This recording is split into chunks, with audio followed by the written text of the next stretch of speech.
India वाले ने ये चीज़ सोची कि जनरल आसम मुनीर चुप आ, वो डर गया होना तां चुप आ।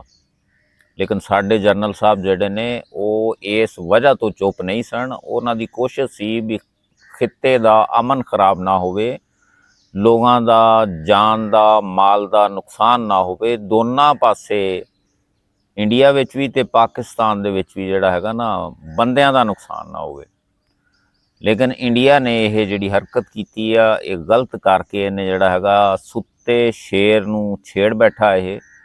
ते हुण जिहड़ा हैगा ना हुण इंतज़ार करे, अल्लाह ताला दी ज़ात चंगियां करेगी। असीं ना किसी कोलों पहले डरदे सी, ना हुण डरने आ, ना आउण वाले वक्त डरने आ। असीं डरने आ लेकिन सिर्फ रब दी ज़ात तो।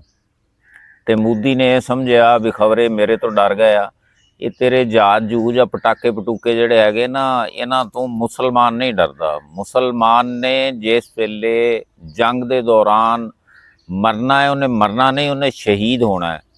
तो शहीद साडा ईमान आ कि सीधा जन्नत च जांदा है। इस चीज़ नूं, इस बहादरी नूं, इस जुर्रत नूं देखदे होया मैं और मेरा स्टाफ पाक फौज नूं सलाम करने आ। असीं हर लम्हा पाक फौज दे नाल आ, बराबर खड़े आ। दिन रात सानू किते आवाज़ मार के देखो, असीं इंशाअल्लाह सफ़े अव्वल दे मुजाहिदां दे विच शामिल होवांगे।